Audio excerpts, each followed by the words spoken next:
इस कहानी की शुरुआत होती है एक खूबसूरत मगर डरावनी सी हवेली से, जहाँ हर तरफ अंधेरा था। यहीं हमें एक औरत दिखाई जाती है जो काफी डरी सहमी कमरे में एक जगह खड़ी हुई थी। उसे कोई खाना देने के लिए उस कमरे में आता है और जैसे ही दरवाजा खुलता है वो औरत वहाँ से भाग जाती है। सब लोगों को उसके भागने का पता चल चुका था तो वो वहाँ से नहीं भाग पाती, इसीलिए वो लोहे का एक तार लेकर अपने गले में बांधती है। हाथ में एक मूर्ति लेती है ताकि वजन ज्यादा हो और अगले ही पल कूदकर अपनी जान ले लेती है। मरने से पहले वो एक लफ्ज बार बार कह रही थी कि इस सब का खात्मा मेरे साथ हो रहा है, लेकिन मेरी नस्ल का कोई और तुम्हें ना मिल जाए। फिर अब कहानी आती है काफी साल आगे। यहाँ हम देखते हैं एक लड़की ईवी को, जो वैसे तो एक आर्टिस्ट है लेकिन काफी मेहनत करती है और अभी वो एक वेट्रेस का काम कर रही है। उसकी एक काफी अच्छी दोस्त भी थी, दोनों ही काफी मेहनत कर रही थी अपने अच्छे वक्त के लिए। यहाँ उसकी दोस्त उसे DNA टेस्ट देती है जिसकी मदद से किसी की भी फैमिली मेंबर को ढूंढा जा सकता था। ये काम दरअसल एक कंपनी कर रही थी उन लोगों के लिए जिनका इस दुनिया में कोई नहीं होता।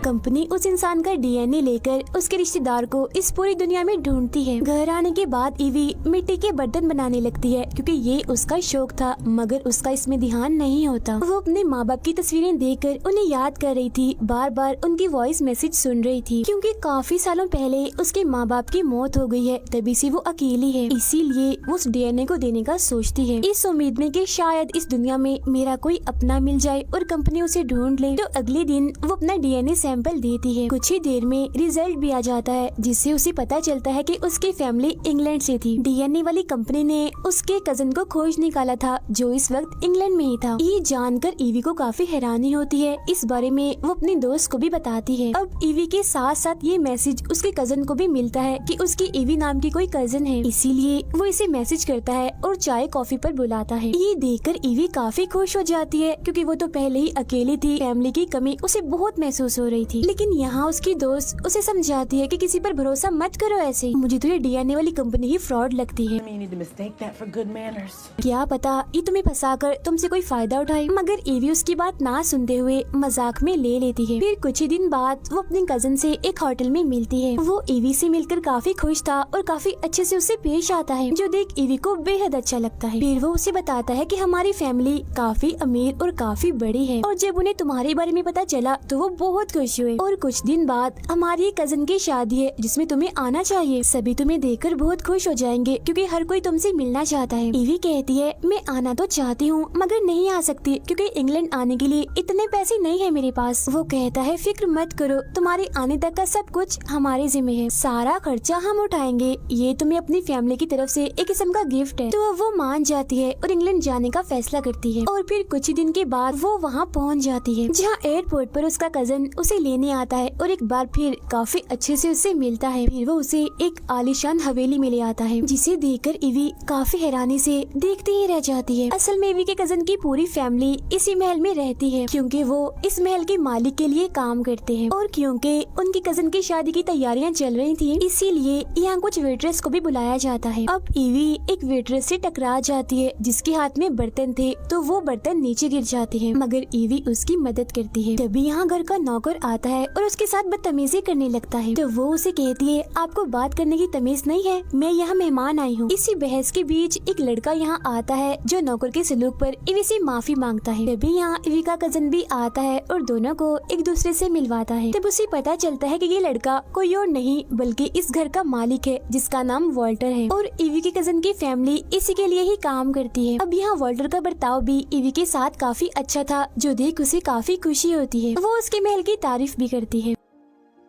फिर वो नौकर ईवी का सामान लेता है और महल के अंदर ले जाता है। हम देखते हैं कि महल सिर्फ बाहर से ही नहीं बल्कि अंदर से भी बेहद खूबसूरत पूरी हवेली ईवी को दिखाई जाती है, जिससे हमें पता चलता है कि ये हवेली कोई और नहीं बल्कि वही वाली है जिसमें उस औरत ने मूर्ति के साथ कूदकर अपनी जान ली थी। अब उसे अपना एक कमरा भी दिया जाता है, यहाँ तक कि उसकी अपनी एक सर्वेंट भी जो काफी अच्छी थी और सिर्फ उसी के लिए ही काम करेगी, जो देख ईवी काफी हैरान थी क्योंकि यहाँ उसे काफी इज्जत मिल रही थी। सर्वेंट उसे यहाँ रहने के रूल बता देती है कि आपको खुद बाहर नहीं आना, कुछ भी चाहिए हो आप बस घंटी बजा देना, मैं आ जाऊंगी। लाइब्रेरी में जाने की इजाजत नहीं है क्योंकि वहाँ पर काम चल रहा है और रात को आपको जल्दी सोना होगा। अब ईवी जब पर्दे हटाकर खिड़कियों को देखती है तो उस पर सलाखें थी जो देख उसे काफी अजीब लगता है। वो हैरान होते हुए पूछती है कि ये किस लिए लगाई हुई है। सर्वेंट कहती है कभी कभी खतरनाक परिंदे आ जाते हैं जो हमें नुकसान पहुंचा सकते हैं, बस उनसे बचाव के लिए ही इन्हें लगाया गया है। तो वो आगे से कुछ नहीं कहती क्योंकि उसे लग रहा था कि क्या पता ये सच ही बोल रही हो। रात को ईवी अपनी दोस्त को वीडियो कॉल करती है और यहाँ के बारे में सब बता देती है कि मैं यहाँ आकर बहुत बहुत खुश हूँ।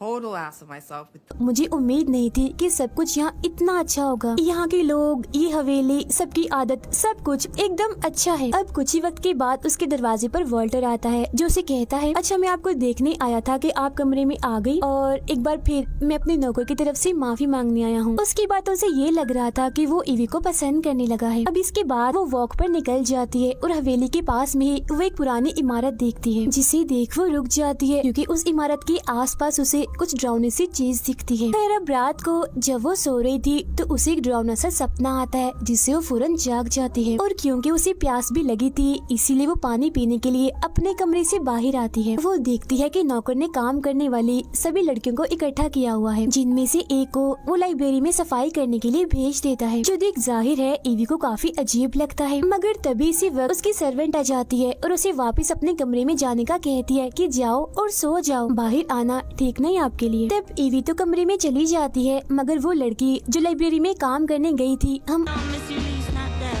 उसको देखते हैं जहाँ अचानक से एक चीज जो छत से लटक रही थी उस पर हमला करके उसे अपने साथ ले जाती है। सुबह होती है तो ईवी को नीचे बुलाया जाता है क्योंकि उसकी पूरी फैमिली उसका वेलकम करने के लिए इकट्ठा हुई थी। फिर जब वो अपने कमरे में वापस आती है तो उसे एक प्यारा सा ड्रेस एक कागज के साथ मिलता है जो वॉल्टर ने भेजा था शाम में होने वाली पार्टी के लिए। तभी हम देखते हैं कि नौकर दो और लड़कियों को लाइब्रेरी में भेजता है शराब लाने के लिए मगर उन पर भी वहाँ हमला हो जाता है और उन्हें भी कोई अपने साथ ले गया था। अब ऐसे ही करते करते एक के बाद एक वेट्रेस गायब होती जा रही थी। ईवी को अभी तक इस बात का कोई अंदाजा नहीं था कि यहाँ कुछ अजीब और कुछ खतरा भी हो सकता है। अब रात को वो वॉल्टर की दिए हुए ड्रेस को पहनकर अच्छे से तैयार होकर पार्टी में आती है। यहाँ वो दो लड़कियों से मिलती है जिनमें एक थोड़ी सी चालाक थी और वो ईवी को खास पसंद नहीं करती थी मगर दूसरी काफी मासूम थी जो ईवी के यहाँ आने से बहुत खुश थी। ईवी यहाँ इस बात से काफी हैरान थी क्योंकि उसने अभी तक दुल्हन को नहीं देखा था। अभी लोगों ने अपने ही रूल्स बनाए हुए थे जहाँ आता है वॉल्टर और सीधा जाता है ईवी के पास, उसके साथ डांस करने लगता है। इसे ईवी को बुरा नहीं बल्कि अच्छा ही लगता है क्योंकि इतनी लड़कियों में से वॉल्टर ने उसे ही चुना था अपने साथ डांस के लिए। फिर इसके बाद वो दोनों सबसे अलग वॉक पर निकल आते हैं और खुल के बात करते हैं। ईवी उससे उस इमारत के बारे में बात कर रही थी जिससे कल रात वो डर गई थी। वो बताता है कि ये तो बस ऐसे ही है, पुराने जमाने में इसे सामान वगैरह रखने के लिए इस्तेमाल किया जाता था। वो उसे एक दूसरी जगह पर ले जाता है जहाँ वो दोनों और भी बहुत सारी बातें करते हैं। इसके बाद ईवी जब अपने कमरे में सो रही थी तो तभी वो किसी चीज से डर जाती है, इसीलिए वो फौरन ही बेड के नीचे छुप जाती है और साथ साथ वो चिल्ला भी रही थी। तब उसकी आवाजें सुनकर वॉल्टर उसके पास आता है, उसे संभालता है और पूरे कमरे को चेक करता है मगर वहाँ कुछ भी नहीं था। आखिर में वो उसे समझाता है कि जरूर तुमने कोई बुरा सपना देखा होगा, यहाँ पर तो कुछ भी नहीं है।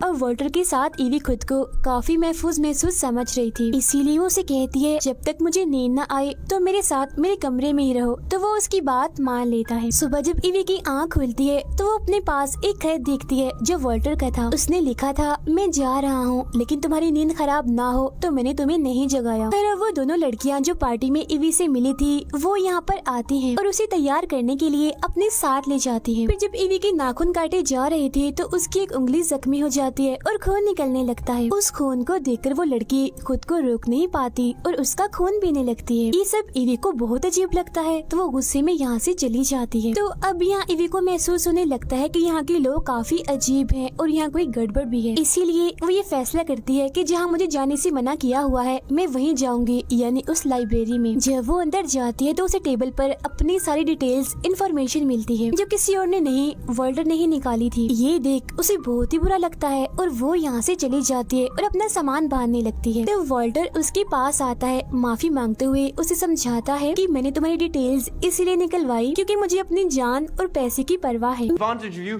all the time.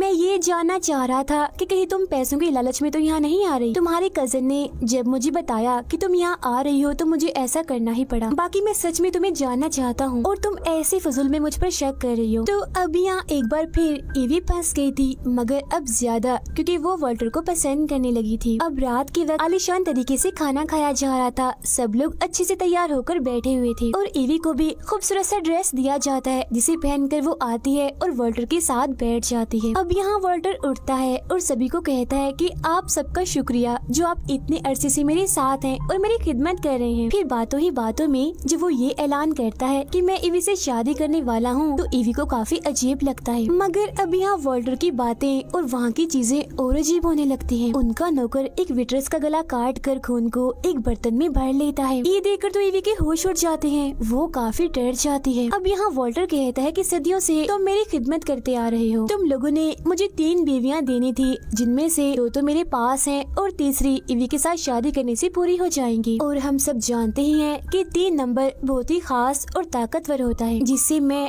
और भी ताकतवर हो जाऊंगा और बदले में तुम लोगों को मिलेगा पैसा, रुतबा, ताकत, इसके अलावा और भी बहुत कुछ। अब यहाँ ईवी सब कुछ समझ तो गई थी, मगर अब काफी देर हो चुकी थी। असल में वॉल्टर एक वेम्पायर था, मतलब लोगों का खून पीने वाला, और क्योंकि वो कभी भी नहीं मर सकता था इसीलिए सदियों से वो जिंदा था और ये सारे लोग उसकी सेवा कर रहे थे। वॉल्टर की पहली बीवी वो चालाक लड़की थी और दूसरी मासूम वाली, और क्योंकि वो दोनों भी वेम्पायर्स थे इसीलिए वो सालों से वॉल्टर के साथ रह रही थी। तीसरी उसकी बीवी थी ईवी की दादी, जिसने शुरुआत में कूद कर अपनी जान ले ली थी। अब वॉल्टर ऐसे ही आम लड़कियों से शादी नहीं कर सकता था, उसे शादी करने के लिए ऐसी लड़की चाहिए थी जिसका खून खास हो। अब उसकी दादी का खून खास था तो उसने तीसरी शादी उनसे की, मगर उन्होंने अपनी जान ले ली। तो अब वो ईवी के साथ शादी करना चाहता है क्योंकि उसका खून भी तो खास था अपनी दादी की वजह से। अब ईवी वहाँ से भागने की कोशिश करती है मगर नहीं भाग पाती। वॉल्टर उसे कहता है समझने की कोशिश करो और जरा सोचो कि मैं तुम्हें क्या कुछ दे सकता हूँ। तुम इमोर्टल यानी अमर हो जाओगी मेरी तरह और कभी भी नहीं मरोगी। और तो और तुम्हारे अंदर 100 मर्दों जितनी ताकत आ जाएगी और कभी भी बीमार नहीं पड़ोगी। तुम्हारे पास ऐश वाली जिंदगी की हर चीज होगी, जैसे दौलत, ताकत। फिर अब ईवी को पकड़कर तय खाने में बंद कर दिया जाता है, जिसके साथ वॉल्टर की दोनों बीवियां यानी वो चालाक और मासूम लड़कियां भी आती हैं। अब यहाँ वॉल्टर और उसकी दोनों बीवियां ही वेम्पायर्स थी, बाकी सब इंसान थे और वो इनकी सेवा कुछ यूँ भी करते थे कि इनके पीने के लिए खून लाते थे, क्योंकि यही वेम्पायर्स का खाना होता है। वॉल्टर की दोनों वेम्पायर बीवियां ईवी को समझाती हैं कि हम भी इस सब से गुजर चुकी हैं। एक बार जब वॉल्टर तुम्हें अपना खून पीने के लिए देगा तो तुम बहुत ताकतवर महसूस करोगी। तुम इतनी खुश होगी कि अपनी पिछली जिंदगी ही भूल जाओगी और वक्त के साथ साथ फिर तुम वेम्पायर वाली जिंदगी की आदी हो जाओगी। मगर ईवी पर उनकी बातों का कोई भी असर नहीं होता, क्योंकि वो खूनी कातिल और शैतान बनना नहीं चाहती, इसीलिए वो रोने लगती है। पर इसके बाद वो दोनों ईवी को जिंदा ही छोड़कर यहाँ से चली जाती हैं, क्योंकि जल्दी वॉल्टर और ईवी की शादी होने वाली थी। और वो सर्वेंट जो ईवी को दी गई थी वो दिल की काफी अच्छी थी, इसीलिए उसे ईवी पर तरस आता है। वो नहीं चाहती थी कि वो भी जुल्म का शिकार हो, इसीलिए वो उसकी मदद करती है ताकि वो यहाँ से भाग जाए। तब सही मौका देकर ईवी यहाँ से भाग जाती है, मगर सभी को इस बारे में पता चल जाता है कि ईवी यहाँ से भाग गई है और सर्वेंट ने उसकी मदद की है। तब उसे पकड़ने के लिए बहुत सारे लोगों को लगा दिया जाता है और वो सबसे बचने के लिए उस इमारत में जाकर छुप जाती है। नौकर ने उस सर्वेंट को मार दिया होता है और उसकी लाश को वो उसी इमारत में लाता है, जो देख ईवी काफी घबरा जाती है। वो यहाँ से भागने लगती है तो नौकर उसे देखकर उसके पीछे जाने लगता है, मगर वो उसे इसी इमारत में कैद कर देती है और वो इस जगह से भाग जाती है। वो पहुँच जाती है एक गाँव में, एक घर के पास जाती है जिसमें एक बूढ़ा कपल था। वो उनसे मदद मांगने लगती है कि प्लीज आप पुलिस को कॉल कर दीजिए, मेरे पीछे कुछ लोग पड़े हुए हैं और मुझे मारना चाहते हैं। तो वो बूढ़ा कपल उसे घर के अंदर ले आता है। औरत कॉल तो करती है मगर पुलिस को नहीं, वॉल्टर को, क्योंकि ये लोग भी कोई और नहीं बल्कि वॉल्टर के सर्वेंट्स थे। तब यहाँ ईवी भी समझ गई थी, मगर अब काफी देर हो चुकी थी। वो ईवी को चाय भी पीने के लिए देते हैं, जिसे वो पीती नहीं बल्कि बूढ़े आदमी के ऊपर फेंक देती है। तब बूढ़ी औरत एक चीज मारकर उस पर हमला करती है, जिससे वो बेहोश हो जाती है। फिर जब उसे होश आती है तो वो सोफे पर पड़ी हुई थी और वॉल्टर उसके सामने था, जो उसे वेम्पायर होने के फायदे बता रहा था। उसे शादी करने, वेम्पायर बनने के लिए उकसा रहा था। पास में ही एक लड़की भी पड़ी हुई थी जिसका वो खून भी पी रहा था। The people are so underrated and पर अब जैसे तैसे वो उसे शादी के लिए मना ही लेता है। फिर शादी के वक्त जब वॉल्टर उसे अपना हाथ काटकर खून पीने के लिए देता है तो ईवी फौरन ही उसे पी लेती है। अब उसकी तरह वॉल्टर को भी उसका खून पीना था ताकि उसकी तीसरी शादी का प्रोसेस पूरा हो और वो सबसे ताकतवर बन जाए। अब क्योंकि ईवी ने उसका खून पी लिया था इसीलिए वो काफी ताकतवर बन जाती है, मगर वो उसे अपना खून नहीं पिलाती बल्कि वहाँ आग लगा देती है। अब ये देखकर वहाँ आए सारे इंसान घबरा जाते हैं और यहाँ से भाग जाते हैं। वॉल्टर ईवी को रोकने आगे बढ़ता है तो वो आग में से एक मोटा सा हथियार उठाती है और उसे वॉल्टर के सीने में दे मारती है, जिससे अब वो कमजोर होने लगता है। इसके बाद ईवी भी यहाँ से भागने लगती है, मगर वॉल्टर की वो चालाक वाली वाइफ उसे पकड़कर लड़ने लगती है और कहती है, बेवकूफ लड़की, तुम्हें क्या लगता है तुम हजारों साल पुराने असूल तोड़ दोगी? भूल है तुम्हारी और तुम वॉल्टर को ऐसे ही नहीं मार सकती। ओके, हम उसे बचाने के लिए हर मुमकिन कोशिश करेंगे क्योंकि अगर वो मर गया तो हम भी मारे जाएंगे। इसके बाद वो दोबारा से उसे लड़ने लगती है और बस ईवी को मारने ही वाली थी, मगर तभी यहाँ वॉल्टर की दूसरी मासूम वाली बीवी भी आ जाती है और क्योंकि वो शैतानी जिंदगी से तंग आ गई थी इसीलिए वो वॉल्टर की बीवी पर ही हमला कर देती है। दोनों ही एक दूसरे से लड़ती हैं और आखिरकार दोनों बड़े ही अजीब तरीके से मारी जाती हैं। इसके बाद वॉल्टर, जिसकी हालत काफी खराब हो गई थी, वो ईवी को पकड़ लेता है। वो उसे पकड़कर उसका खून पीकर उसे अपनी वाइफ बनाने की कोशिश करता है, मगर ईवी उसका हाथ काट देती है जिससे वो उसे छोड़ देता है। बाद में वो उसे टांग मारकर आग में फेंक देती है और क्योंकि वो कमजोर हो गया था इसीलिए वो फौरन ही मारा जाता है, मतलब उसका खेल खत्म हो जाता है। इसके बाद वो इस पूरी जगह को आग लगाकर वहाँ से बाहर निकलती है। वो बची हुई एक लड़की को अपने साथ लेकर इस टाउन से भाग जाती है। 2 हफ्तों के बाद हम देखते हैं कि ईवी अब एक वेम्पायर बन चुकी है जो काफी ताकतवर भी है क्योंकि उसने वॉल्टर का खून जो पी लिया था। यहाँ वो अपने दोस्त के साथ थी। वो दोनों अब ईवी के उस कजन को ढूंढ रहे थे जो झूठ मूठ का उसका कजन बना हुआ था। ईवी उससे अपना बदला लेना चाहती थी क्योंकि उसी की वजह से ये सब कुछ हुआ था और इसी के साथ ये फिल्म यहीं पर खत्म हो जाती।